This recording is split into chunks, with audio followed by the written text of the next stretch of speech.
Muy bien, recibimos al invitado del día de hoy. Él es Ricardo Delgado, economista y director de la consultora analítica. Ricardo, ¿cómo estás? Buenos días. ¿Qué tal? ¿Cómo les va? Muy buenos días. Afortunadamente muy bien y mejor aún si recibimos a nuestro compañero Walter Brown, jefe de redacción del Cronista. Walter, ¿cómo va? Muy bien, Diego, acá estamos, atravesando estos días fríos que nos tienen muy abrigados. Esperemos que la economía también nos dé un poquito de calor, ¿no? Que la cosa empiece a recuperarse, pero bueno, lo tenemos a Ricardo para preguntar. Exactamente, el motor de la economía también parece frío, Walter, y esa sería la primera pregunta para Ricardo. ¿Qué está pasando con la economía en estos tiempos de pandemia y segunda ola? Bueno, claramente la economía transitó un segundo trimestre del año bastante más frío, como vos decías recién, respecto de la primera parte del año, ¿no? El primer trimestre, entre enero y marzo, la economía siguió creciendo y hubo un parate claramente sensible a partir del mes de mayo en particular. En mayo y junio la actividad económica, según nuestras estimaciones, cayó y ahora el gobierno puso obviamente el norte, la proa, hacia las elecciones de medio término, las elecciones legislativas de noviembre, y en consecuencia intenta de alguna manera poner a la economía en modo electoral y por eso de alguna manera se empiezan a tomar algunas medidas vinculadas sobre todo a recomponer, aunque sea parcialmente, el bolsillo de las argentinas y los argentinos a través de diferentes mecanismos, en particular la posibilidad de que las negociaciones salariales ya no se discutan al 30% anual, sino al 40% y hasta en algunos casos más, en algunos gremios importantes como camioneros o bancarios, el bono reciente que se le da a los jubilados, que han sido uno de los grandes castigados en estos primeros 6 meses, en particular porque perdieron por la nueva fórmula contra la inflación y por supuesto también, creo yo, el nudo, el corazón de el elector promedio del kirchnerismo, que son los sectores populares, los sectores más vulnerados, y eso allí hay una fuerte asistencia con tarjetas alimentar y aumentos de la asignación universal por hijo. Walter. Sí, Ricardo, ¿crees que toda esta batería de asistencias y de bonos otorgados por el gobierno van a ser suficientes para reactivar el consumo, que aparentemente es la gran apuesta que se fijó el gobierno, el Ministerio de Economía, para que la economía empiece a funcionar por lo menos con un poquito más de normalidad? Yo te diría que va a ser difícil, Walter, básicamente porque la economía argentina viene con una tasa de inflación muy elevada. Cuando vos tenés inflaciones del orden del 45-50% anual, como la que venimos teniendo ya en los últimos 4 años, prácticamente, sacando el año pasado, que fue básicamente una caída muy marginal al 36%, producto de la violenta recesión que se sufrió en el peor año de la cuarentena y de la pandemia, digo, es muy difícil que los aumentos de ingresos, los aumentos de salarios, los aumentos de jubilaciones o incluso la asistencia social logre revertir esta aceleración de los precios. En consecuencia, cuando uno mira y se pone, digamos, en diciembre del 2017, en promedio los salarios perdieron 25 puntos en términos reales. Una cuarta parte en promedio ganan los argentinos hoy menos que en diciembre de 2017. Si lo medimos en dólares, esa pérdida es de casi el 50% menos en dólares que el argentino promedio gana hoy en relación a 4 años atrás. Ergo, es muy difícil recuperar con esa lógica dinamismo por el lado del consumo, que para tenerlo bien en claro es el principal motor de la demanda agregada de un país, dado que las exportaciones son importantes, pero aportan relativamente poco esa dinámica y la inversión, por supuesto, viene rezagada. Ricardo, ¿y qué tal funciona eso que hemos escuchado muchas veces, sobre todo de aquellos que desde la economía y la política precisamente no ven al consumo como motor de la actividad de un país, dicen que cuando más dinero se suelta en el mercado, cuando más dinero se le da a la gente, más se contribuye a generar inflación, con lo cual sería un perro que se va mordiendo la cola porque hay alta inflación, pero se, se da más plata para que la gente consume y entonces ahí parece no haber respuestas. Bueno, yo creo que como todo en materia de política económica uno tiene que satisfacer diferentes objetivos. Sin duda, si uno mira que el consumo representa más o menos el 70-75% del movimiento o de la actividad económica de un país como el argentino, pensar en políticas que no estimulen el consumo y que básicamente no intenten recomponer primero el salario y mejorar las condiciones de ingreso y de vida de la población, son políticas que tienen muy corto aliento, muy corta trayectoria y muy poca vida en términos de políticas públicas. Dicho esto, también hay que decir que solamente estimulando el consumo y no promoviendo exportaciones, sí, por supuesto, no generando inversión, que es la única que termina generando empleo, creando empleo en cualquier país del mundo, también estamos en una encerrona. Por eso digo estos tres componentes: consumo de las familias, el componente de la inversión y las exportaciones, o sea, la manera de integrarnos al mundo, son los tres motores que hay que empujar, te diría, prácticamente a la vez. Evidentemente, en este contexto, en donde la Argentina sigue sin resolver desde hace ya más de una década larga el problema de la inflación y del estancamiento que deriva de la inflación, evidentemente estos motores no se encienden y por eso estamos estancados y por eso nos cuesta tanto crecer. Ahora, aquellos que sostienen, insisto, que solamente o que no hay que mirar el consumo para poder poner en marcha a una economía, creo que por lo menos tienen una visión miope, una visión estrecha de cómo debe funcionar una economía moderna en este sistema capitalista en el que vivimos hoy. Walter. Sí, pensando en esto y en lo que señalabas de la pérdida del poder adquisitivo del salario y de la el aparentemente rechazo que tiene la sociedad de los pesos por la pérdida del valor que van teniendo con el tiempo. Te pregunto, Ricardo, si ves que el gobierno va a tratar de sostener más el dólar, tratar de anclarlo más aún de aquí, por lo menos hasta fin de año, para evitar que eso también impacte en los altos niveles de inflación que estamos observando.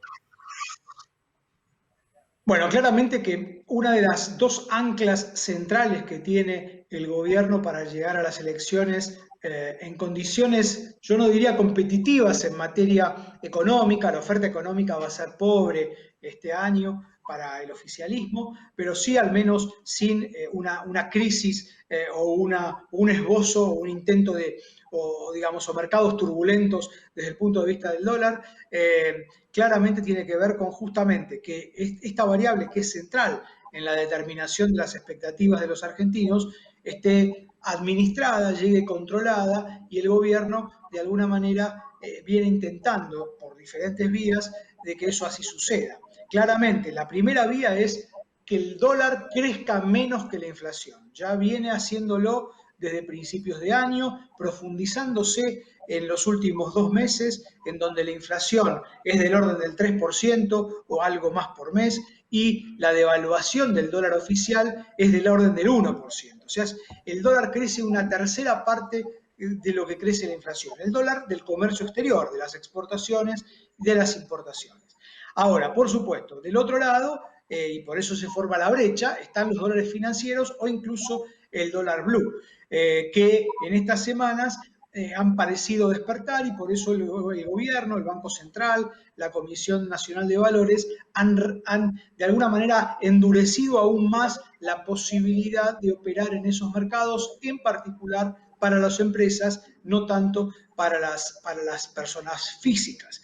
Dicho esto, el gobierno tiene que llegar con una brecha estable, tiene que llegar con esta brecha del orden del 65-70%, hoy está por encima de eso, para que allá por el mes de noviembre no haya turbulencias tales que hagan que esta muy mediocre oferta económica que pone el gobierno en juego, dadas las restricciones derivadas de la cuarentena y la pandemia, no termine quedando anulada por completo y pueda de alguna manera el gobierno mostrar que administró, aún con muchas dificultades, estos 2 años tan complejos que nos tocó vivir.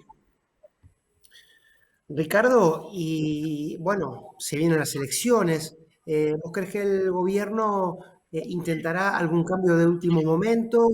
¿Cómo pensás que se recibirán las señales de un posible acuerdo con el fondo? Digo posible porque venimos hablando con Walter de eso desde enero.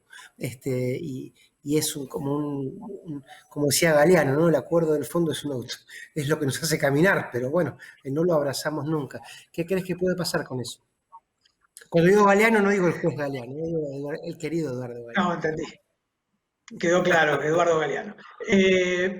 Bueno, me parece importante señalar que yo era de los que pensaba que era importante lograr un acuerdo con el fondo como parte de una suerte de sustituto al programa económico que desde varios sectores, sobre todo los sectores más financieros, se le pide al gobierno, se le exige al gobierno para tomar ciertas decisiones, porque dentro del acuerdo con el fondo, vos sabés, Guillermo, existen metas fiscales, existen metas monetarias y sobre todo existen metas de inflación, de alguna manera objetivos, no metas en el sentido técnico del término, sino objetivos de inflación que pueden ser de alguna manera indicativos de las decisiones o de las políticas que lleva adelante el gobierno. Todo eso no está, probablemente lo tengamos después de las elecciones.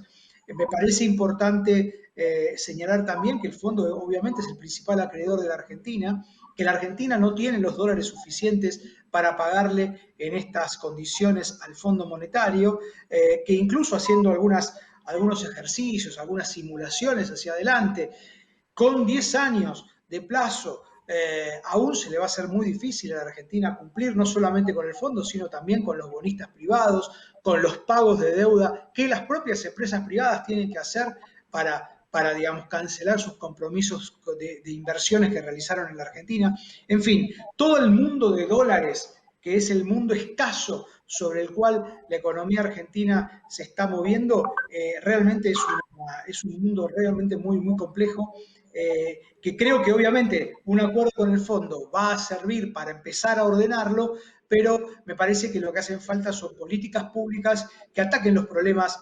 estructurales, en particular el problema de la inflación. De vuelta, es muy difícil no solamente planificar y trabajar en una economía con tanta inflación como la Argentina, sino sobre todo es muy difícil poder recuperar crecimiento económico. No hay manera, como decíamos antes, de recuperar ingresos, no hay manera de recuperar inversión, no hay manera de recuperar la posibilidad de producir en la Argentina y exportar y generar esos dólares que tanta falta nos hacen con estos niveles de inflación tan elevados. Walter. Sí, estaba pensando en lo que decías, Ricardo, ¿no? Es como un lugar muy difícil del que la Argentina pueda salir, ¿no? Porque se encuentra en un momento con altas restricciones, con un mercado cambiario con altas restricciones, con restricciones para el comercio exterior, con inflación alta, con recesión. Y la pregunta es cómo salimos de todo esto, más allá de cuándo ya, ¿no? Sino cómo. Vos sos un especialista en el tema obra pública y te pregunto si por ese lado, si por la construcción, si por la obra pública, la Argentina puede empezar a recorrer un camino de recuperación de actividad y de generación de empleo que hoy parece tan lejano, ¿no? Bueno, claramente el gobierno tiene en esta oferta electoral a la obra pública como uno de los estandartes principales. De hecho, Walter, vos sabés que el presupuesto duplicó prácticamente las partidas de gasto o de inversión en obra pública para este año comparado con el año pasado. Esa es una muy buena señal, es de algo más de un punto del PBI a 2,6 del PBI este año. Ahora, pensar solamente en la obra pública como dinamizador o como uno de los motores centrales me parece que es ingenuo. Por supuesto que la obra pública es central, por supuesto que son las inversiones que hacen falta para mejorar la calidad de vida de los argentinos, esto está clarísimo, pero no tiene el impulso, la capacidad de traccionar como lo tiene por supuesto el consumo, como lo tienen obviamente la inversión y las exportaciones. Ahora, dicho esto también, hay que decir que la obra pública es apenas una cuarta parte, entre un tercio y una cuarta parte de todo el mundo de la construcción, en donde el 75% es privado. Y allí también es importante que el gobierno trabaje en generar incentivos, como por ejemplo el que se sancionó el año pasado y ahora se está logrando la prórroga de la posibilidad del blanqueo para la construcción de nuevas viviendas. Esto me parece que son herramientas que hay que empezar a pensar, a utilizar en este sector y en muchos otros sectores. La Argentina necesita poner en valor hasta que maduren las inversiones que hagan que los sectores productivos puedan producir para exportar y generar esos dólares que tanta falta nos hacen, es necesario poner en juego, a mi juicio, a través de mecanismos diversos, complejos y, por supuesto, previamente con un programa económico detrás, todos los dólares que los argentinos tenemos atesorados en cajas de seguridad, en el colchón, en cuentas no declaradas en el exterior o en cuentas declaradas, porque de alguna manera eso nos va a permitir construir ese puente de divisas, ese puente de dólares que hace falta para esta nueva normalidad a la que ojalá lleguemos en algún momento y que necesita obviamente financiamiento. Para poner un número, según el propio INDEC, datos incluso corroborados por el propio Banco Central de la Argentina, los argentinos tenemos por fuera del sistema, que ese es otro de los problemas. Nosotros ahorramos en dólares y los sacamos del sistema. Si los dejáramos en los bancos o en las sociedades de bolsa, la situación sería algo mejor. Tenemos alrededor de 170.000 millones de dólares de billetes efectivos, en cash, en dólares cash. Eso hay que ponerlo en valor, hay que ponerlo en juego y me parece que sectores como el de la construcción son interesantes como para viabilizar y encontrar esos vehículos. Me gusta decir a mí, Ricardo, pero como expresión casi humana, que somos ricos, pero nunca me imaginé que tanto, ¿no? El tema es dónde está esa plata y como vos bien decís, qué pasa que no entra en el circuito de las inversiones.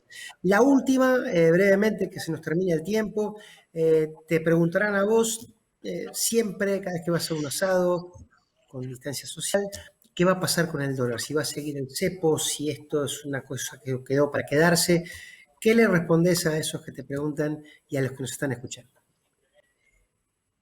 Bueno, muy brevemente, la Argentina tiene un problema estructural de falta de dólares, con lo cual hoy veo muy poco probable, sea el resultado electoral que se dé en noviembre, que el cepo sea eliminado durante por lo menos el año próximo. Creo que vamos a tener que convivir con restricciones cambiarias durante un largo rato en la Argentina, hasta tanto no logremos solucionar esta falta estructural de dólares que tenemos en el país ya desde hace largo rato. El dólar de acá a las elecciones, el gobierno tiene herramientas, el Banco Central tiene herramientas para poder controlar sobre todo el nivel de la brecha. Creo que sí vamos a entrar en zona de turbulencias porque claramente los inversores financieros en todo proceso electoral tratan de protegerse, de estar más precavidos y eso implica alguna mayor tendencia a dolarizar sus portafolios y a quedarse menos con los pesos. Si eso va a provocar un estallido, a mi juicio no, pero seguramente no vamos a tener la calma cambiaria que tuvimos en la primera mitad del 2021. Muchas gracias, Ricardo, por tu esta mañana. Muchas gracias también a vos, Walter. A los dos los despido. A vos, Walter, nos vemos la semana que viene. A vos, Ricardo, seguramente en cualquier momento, merced a tu generosidad. Y a los que están del otro lado, sí, ojalá nos veamos el martes que viene. A todos, buenas noches.